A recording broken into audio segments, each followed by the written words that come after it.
اتهموها في الشرف ديالها وهي جثه مرميه في الغابه.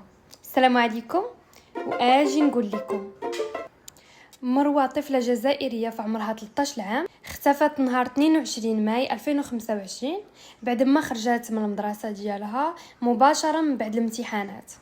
الاختفاء ديالها دام شهر كامل، والعائله اكدت باللي الطفله ما عندها حتى شي نزاع او لا خلاف لا داخل ديال الدار او لا برا. يعني الطفله مروه كانت واحد الشخص اللي هذا ما عندوش مع المشاكل.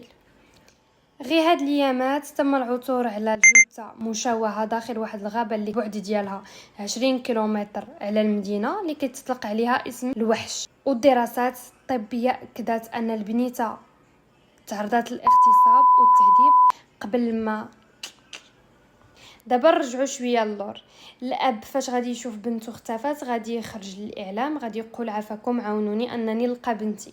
شي وحدين من المحيط اللي فين ساكن الاب غادي يقولوا باللي هذه راها باينه هربت مع شي واحد، مع شي صديق ليها. مهم فهموا. زيد عليها واحد الجزائري كيدير اللايفات، الجزائريين كاملين راهم كيعرفوه. غادي يطلع في واحد اللايف غادي يشوف لا فيديو ديال الاب.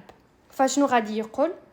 قال باللي هربت مع صاحبها وصاحبها من العائله. هنايا سمحوا لي حيتاش انا قلت هضره واحده اخرى، وفاش مشيت قلبت لقيت باللي قال هاد الهضره اللي قلت لكم دابا. وبغيت نعرف الاحساس ديالو دابا فاش غادي يسمع ان البنيته لقاوها في داك الحاله هذيك في الغابه. كي غادي يكون الاحساس ديالو؟